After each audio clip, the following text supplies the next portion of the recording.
Umarap na sa media ang ina ng Pinay OFW na umunoy ginahasa sa Japan.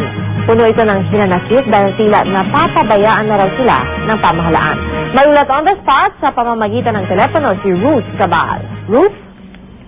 Tiya umiiyak na humarap sa media si Nanay Nelly, ina ng 22 taong gulang na si Hazel, isang cultural dancer, na umano'y ginahasa ng isang US Army soldier sa Okinawa, Japan. Ito ang unang pagkakataon na lumabas si Nanay Nelly sa publiko mula nang pumutok ang kaso nitong Pebrero. Dismayado na raw kasi ang pamilya dahil tila pinabayaan na ng Department of Foreign Affairs ang kaso ni Hazel. Noong May 16 kasi binasura ng Prosecutor's Office sa Okinawa ang reklamong sinampa ni Hazel dahil wala daw matibay na ebidensyang may nangyaring rape. Sabi ni Nanay Nelly hanggang ngayon daw kasi di na nag-follow up ulit ang DFA sa kaso ni Hazel. Kahit nga daw pwede nang bumalik ng Pilipinas ang anak, mas pinili nitong manatili muna sa Okinawa para ipursige ang kaso laban sa sundalong Amerikano.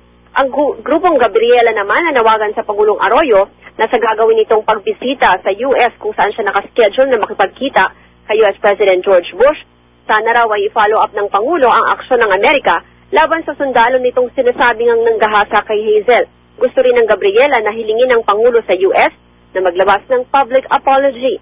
Nakausap ng GMA News si Crescente Relacion, Executive Director sa Office of Migrant Workers Affairs ng DFA.